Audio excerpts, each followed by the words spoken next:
આ બધા રમતમાં જ લાગેલા રહ્યા ને ગોવો ન ધણિયા થઈ, કોઈ એમનું રખેવાળ ના રહ્યું એટલે એની એની રીતે સ્વચ્છંદ રીતે બધી ચાલતી ચાલતી ચાલતી ક્યાંક વહી ગઈ. થોડી વાર થઈ, બધા રમતમાં એટલા લીન હતા કે કોઈને ખબર જ ના પડી કે ગાયો ક્યાંક વહી ગઈ છે. એ ગાયો ક્યાંક વહી ગઈ. આરો સમય એવો ભાગે છે ને ખબર જ નથી પડતી. થોડુંક વધારે લઉં તો વાંધો નથી. આપણે કેમ કે આ પ્રમેય પ્રકરણ ના 2 અધ્યાય પણ કાલે જો પૂરા કરી લે તો પછી આપણી પાસે 2 દી રહીએ તો સાધન પ્રકરણ થોડું ઘણું આપણે લેવાઈ જાય. ઓલા રવજીભાઈ પાછા આવી ના જાય એટલે એ પેલા જેટલું લેવાય એટલું લઈ લે. તો આવી રીતે બધા એટલા મસ્ત થઈ ગયા. ઘણી વાર અમુક પ્રવૃત્તિમાં આપણે એટલા મસ્ત થઈ જાય કે આપણું આજુબાજુનું કાર્ય હોય એ વિસરી જાય. ગાયો બધી કોઈ રખેવાળ ના રહ્યું એટલે ચરતી ચરતી બધી આગી પાછી થઈ ગઈ ને વહી ગઈ ક્યાંક. એ ગાયો બધી ચરતા ચરતા ચરતા મુંજના વનમાં પહોંચી ગઈ અને ત્યાંનું ઘાસ પણ એવું હતું, એમાં કહે છે કે 1 વર્ષથી મરેલું એવું ઘાસ કે જે હાવ સુકાઈ ગયું ને પતી ગયું હોય. એટલે ગાયો પણ કોઈ આજુબાજુ જોયું કે રખેવાળ ના રહ્યું અને ત્યાં ઊભી ઊભી દુઃખ કરવા લાગી. અને કાંઈ ખાવાની પણ કોઈ એવી સામગ્રી સુંદર ગાયો માટે નથી. રમત રમતમાં થોડી વારમાં અમુકની દ્રષ્ટિ ગઈ અને તરત એ સ્મૃતિ આવતા ગભરાણા અને કૃષ્ણને કહ્યું કે હે કૃષ્ણ, ગાયો આપણી બધી ક્યાંક વહી ગઈ છે.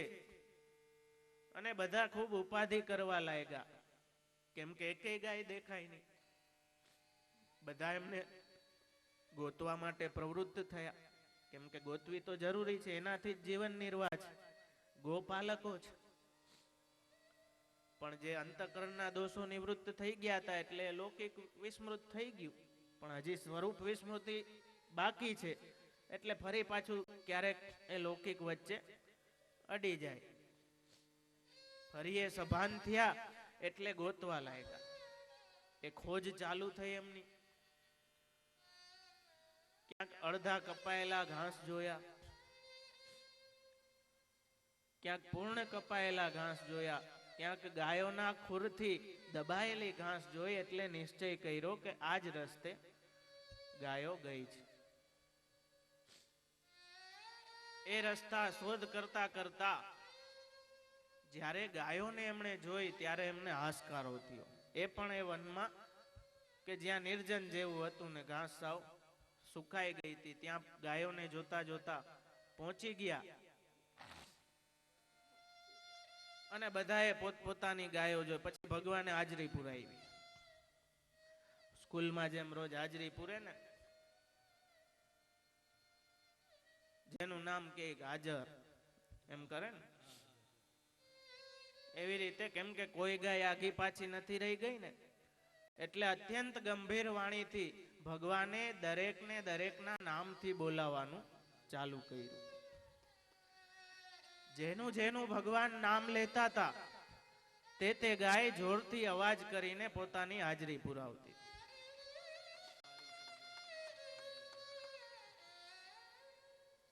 કોક દી આપણું નામ લઈએ તો એ હાથ ઊંચો કરજો કે હાજર. એવા તો નસીબ કેદી આવે, પણ મહાપ્રભુજીની કૃપાથી શક્ય છે. એની કૃપા એટલી બલવત્તર છે ને, આપણો પ્રેમ એટલો દ્રઢ થઈ જાય ને ત્યારે એ આપણને ઓળખવા માંડે. ભગવાન આપણને ઓળખે એ કેવડી મોટી લાગવગ. એથી મોટી લાગવગ કઈ હોઈ શકે? આપણે એમ કહીએ ને કે સીએમ મને ઓળખે છે, ઓલા મને ઓળખે છે, આ મને ઓળખે છે. ભગવાન આપણને ઓળખવા લાગે. આ પ્રસંગ મેં ઘણી વાર કીધો છે, પણ મને બહુ પ્રિય છે. અને ખરેખર આ પ્રસંગથી આપણે રોમાંચિત થઈ જાય એવા ભાવો બતાવ્યા છે. કહું જ છું.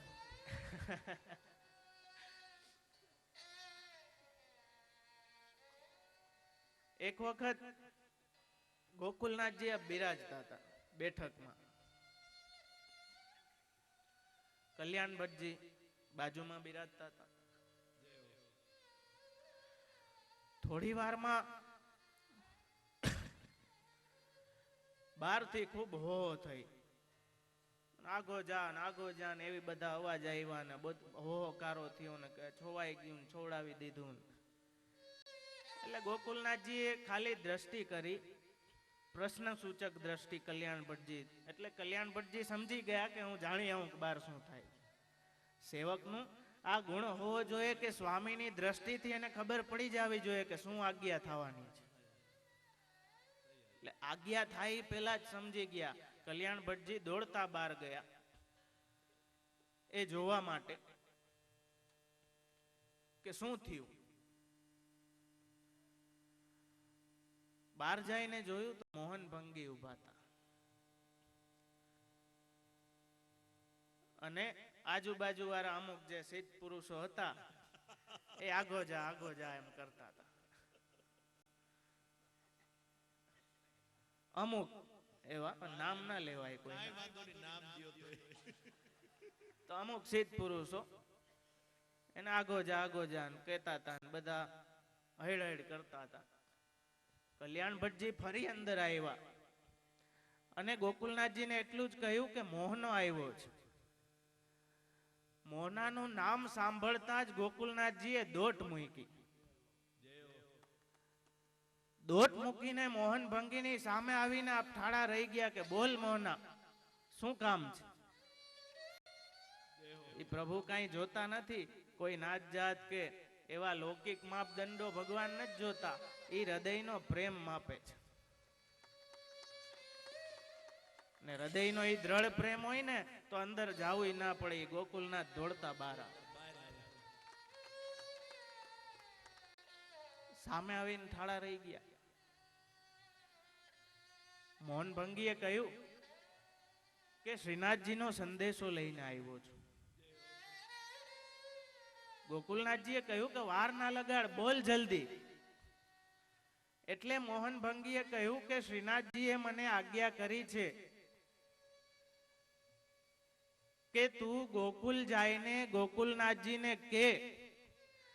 આટલા શબ્દો સાંભળ્યા ત્યાં ગોકુલનાથજીને મૂર્છા આવી ગઈ.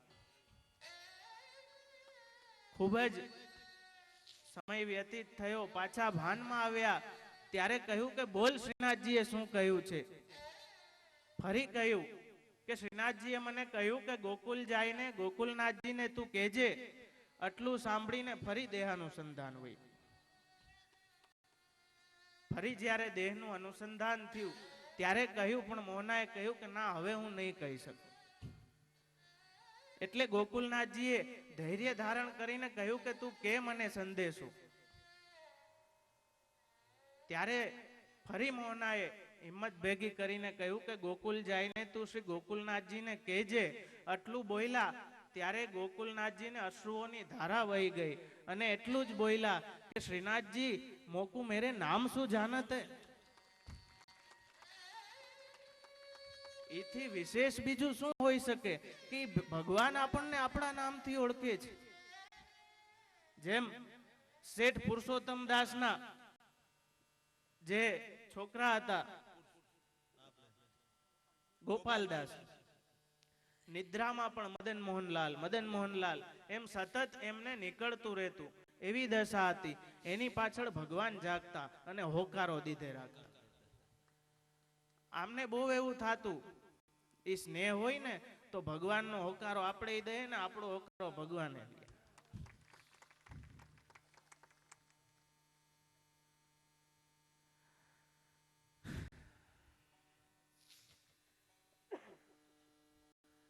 ખરેખર અમુક પ્રસંગો એવા હોય કે જે આપણા એ અલૌકિક તાર જણાવી દે.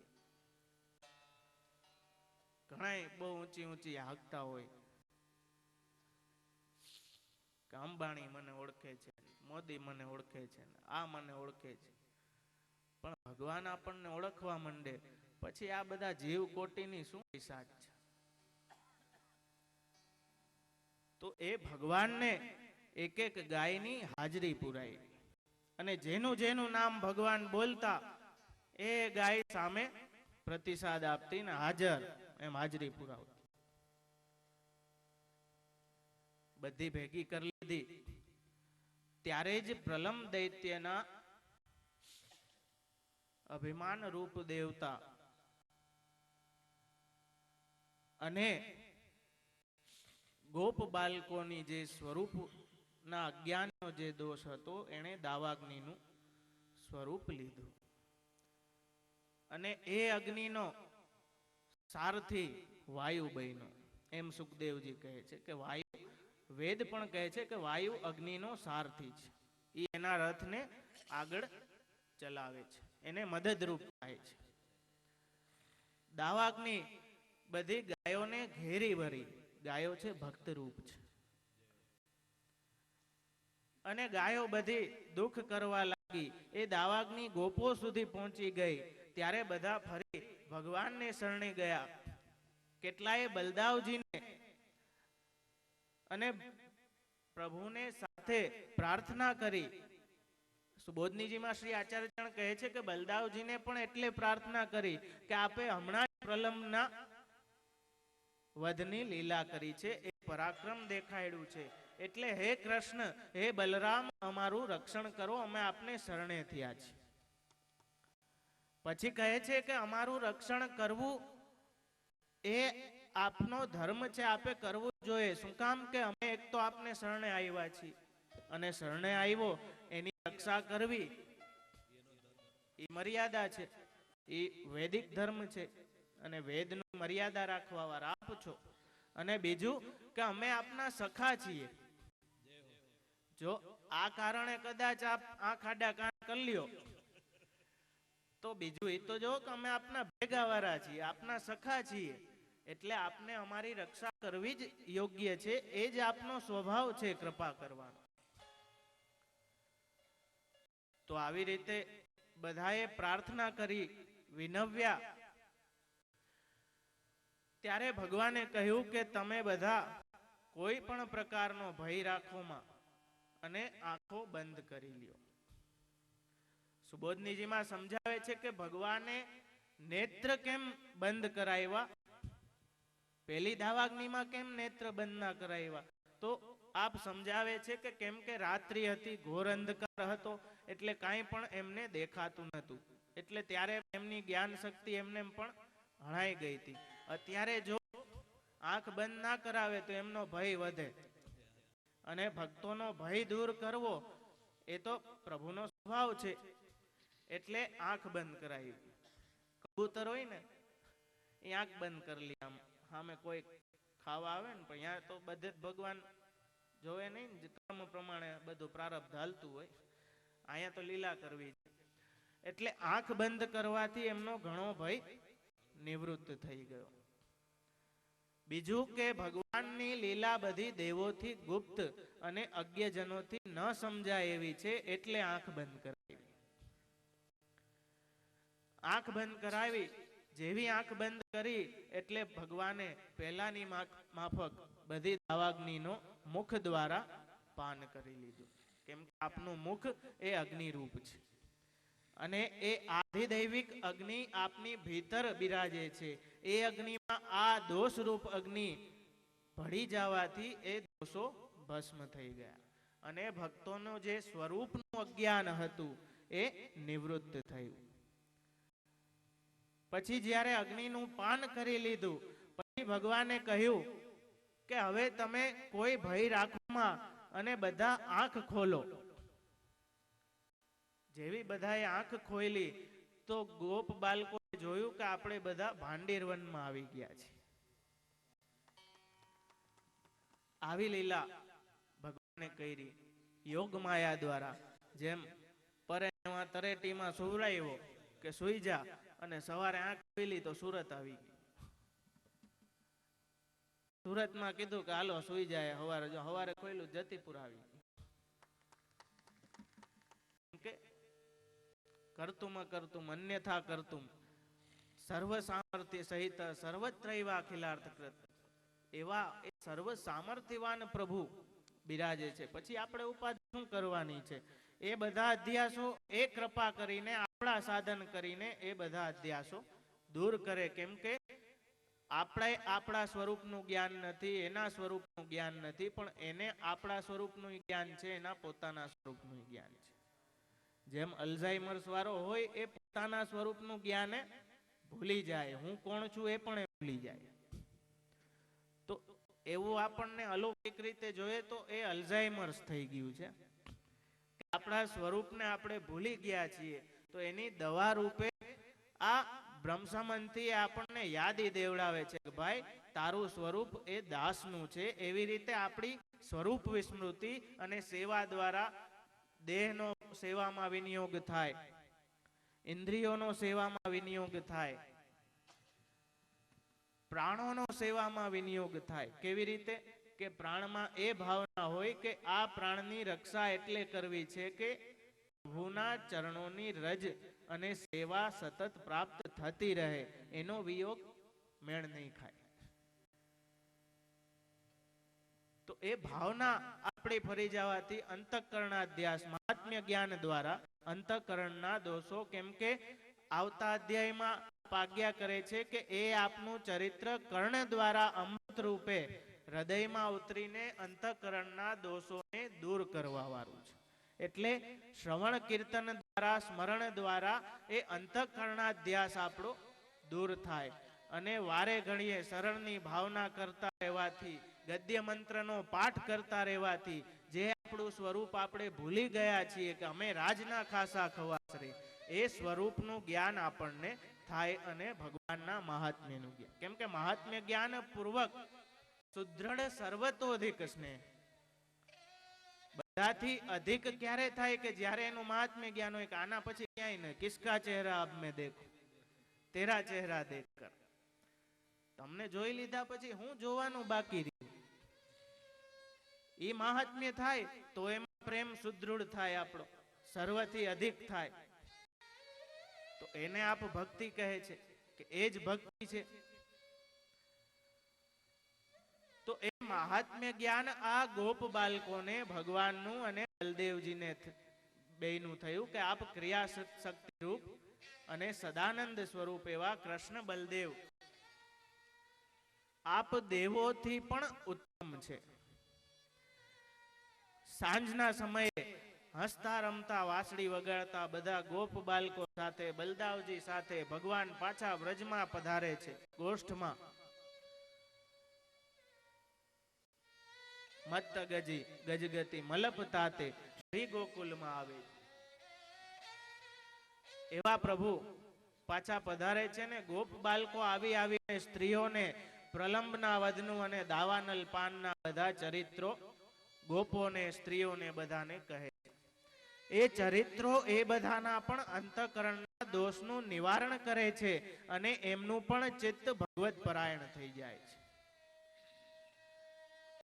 અને એવા ગોપીજનો એ ચરિત્રો સાંભળીને હરખાય છે કે જે કૃષ્ણના દર્શન વિના જેમનો એક ક્ષણ મનુષ્યના નવયુગ સમાન જાય છે. શ્રી આચાર્યચરણ બહુ સુંદર સમજાવે છે સુબોધનીજીમાં કે એ ગોપીજનોનો પ્રેમ એટલો સુદ્રઢ, એટલો ઉત્કટ છે કે ભગવાનના દર્શન વગર એમના એક ક્ષણમાં મનુષ્યના નવયુગ જેટલા જન્મ મરણનું દુઃખ એમને ભોગવવું પડે. પણ જ્યારે દર્શન થાય છે ને ત્યારે એ દુઃખ એક ઝટકામાં બધું કેમ કે દુઃખ હરતા ઇતિ હરી, જે દુઃખનું હરણ કરે એવા હરિ છે, જેમના દર્શન દ્વારા એમના ત્રિવિધ તાપ મટી જાય છે. કેમ કે વેણુ ગીતમાં જ આપ કહે છે કે અક્ષણવતામ ફલમિદમ. તો એવા સુંદર દર્શન વગર એમને એક ક્ષણ નવયુગ સમાન ક્યારે જાય કે જ્યારે એટલું વ્યસન થઈ ગયું હોય ભગવાનના દર્શનનું. કે યુગ સમાન પલજાત હોય. તો એવા ગોપીજનો આપના ચરિત્રોને ગુણગાન સતત કર્યા કરે છે અને એનાથી આપના દર્શન જ્યારે નથી થતા એ સમયમાં પોતાના પ્રાણોને ટકાવી રાખે છે. જે છઠ્ઠા આખ્યાનમાં જે વર્ણન આવે છે, વાસર નિર્વાહ એમ કરે સખી સાયમ કાલે પેખેજી. આખા દિવસ એ ચરિત્રોના ગુણગાનથી એ પોતાનો નિર્વાહ કરે છે. આપણે જે આરતી આવે ને એ આરતીનો ભાવ ઈ છે. હવે તો એ હૃદયની આરતી એ તો આપણા ઠરી ગયા, ધુવાડિયું ક્યાંક ક્યાંક દેખાય છે. આજે ઘણા ઓલી આરતી આમ લેતા હોય, પણ આપણામાં લેવાનું નથી. કેમ કે પ્રેમમાં લેવાનું ના હોય, દેવાનું જ હોય. એ લેવાનું એટલે નથી કે જેટલી વાર આપણને ભગવાનના સ્વરૂપના દર્શન નથી થતા એ જે તાપ આપણા હૃદયમાં છે એ આરતી દ્વારા આપણે એ સ્વરૂપ ઉપર ન્યોછાવર કરીએ છીએ. અને જે ન્યોછાવર કર્યું હોય એ પાછું ના લેવાય. તો એ આરતી છે એનો ભાવ એ છે કે આટલી વાર ભલે ભોગ સમયમાં આપ બિરાઈજા પણ એટલી વાર પણ આપના દર્શન ના થયા, એ જે તાપ થયો ને એ આરતી રૂપે આપણે બાહ્ય તાપ જે છે એ અંદરના તાપનું પ્રતીક છે. એ ભાવથી આપણે સ્વરૂપની આખા શ્રીમસ્તક થી લઈને ચરણારવિંદ સુધી એક એક શ્રીઅંગના દર્શન કરી કરીને આરતી ઉતારીએ છીએ. એમાં ડોફા એવા હોય ઘણાય કે આરતીમાં આમ ગોલ ગોલ મોઢા ફેર. પણ એ વાતને સમજો કે એ આરતીને આપણે એટલે નથી લેતા, એ પુષ્ટિ પ્રકાર નથી, એ સકામ જે છે કંઈક કામના વાળો છે, જે ભક્ત નથી પણ પ્રહલાદજીની ભાષામાં કહીએ તો વેપારી છે કે તમારું હું આટલું કરું મને આટલું મળી જાય. એ પ્રેમ નથી મારા વાલા, એ વેપાર છે. તો એ આરતીની ભાવના, એ દર્શન આપણને નથી થયા ને એ તાપ છે. કાંઈક આપણો રાગ, કાંઈક આપણો સ્નેહ સેવા કથા દ્વારા એ ભગવાનમાં લાગી જાય ને તો એ ઝીણો ઝીણો ઝીણો ઝીણો તાપ તો થવા લાગે. ભલે જીરોનો બલ્બ હોય તોય કાંઈક તો પ્રકાશ આપે. એ ધીરે ધીરે મહાપ્રભુજીની કૃપાથી એની કેપેસિટી વધે. ઢોલ આપણે લેવું હતું પણ વિસ્તાર ઘણો થઈ ગયો છે ને આપણું મુકામ કાલે પાછું ફરવાનું છે. આમાં તો ખૂટે એમ જ નથી. આવી રીતે 5 અધ્યાયમાં ભગવાને એ પંચપર્વા અવિદ્યા નષ્ટ કરી અને પોતાનું મહાત્મ્ય જ્ઞાન કરાવીને એ ભક્તોનો પોતાનામાં નિરોધ સિદ્ધ કર્યો. અને પછીના 2 અધ્યાયમાં એ નિરોધ સિદ્ધ કરાવીને એ ગોપીજનો સાથે, એ ગોપ બાળકો સાથે જે કાંઈ લીલાઓ કરી એનું વર્ણન છે. વર્ષા ઋતુ, શરદ ઋતુનું વર્ણન છે. અને પછી છેલ્લા અધ્યાયમાં વેણુ ગીત છે. એ પછી સાધન પ્રકરણ ચાલુ થાય છે.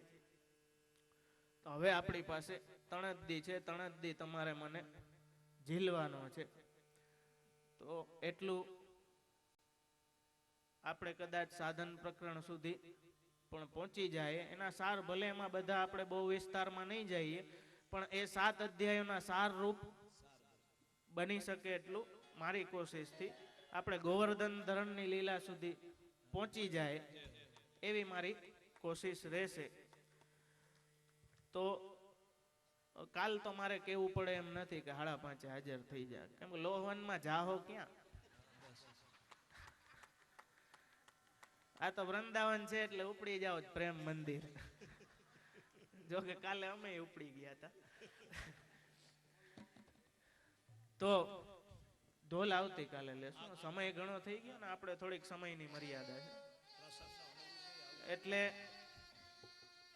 આશ્રયનું પદ ગાન કરશું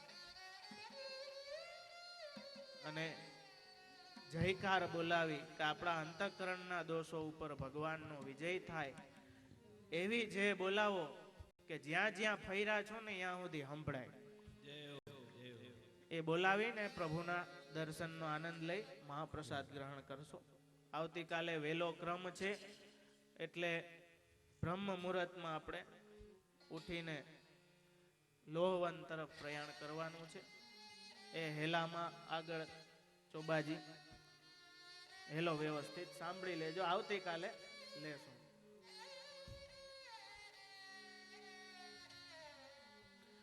દ્રઢઈન ચરણ કેરો ભરોસો, દ્રઢઈન ચરણ કેરો શ્રી વલ્લભનાથ ચંદ્ર છટા બિન સબ જગ માં અંધેરો ભરોસો, દ્રઢઈન ચરણ કેરો સાધન ઓર નહીં કલી મેં જાસુ હોત નિબેરો,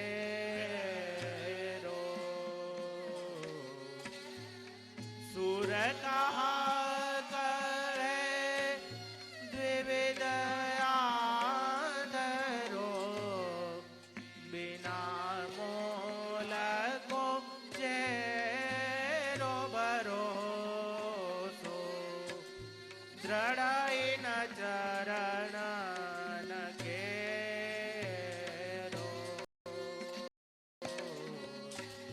દ્રઢઈન ચરણ કેરો ભરોસો, દ્રઢઈન ચરણ કેરો.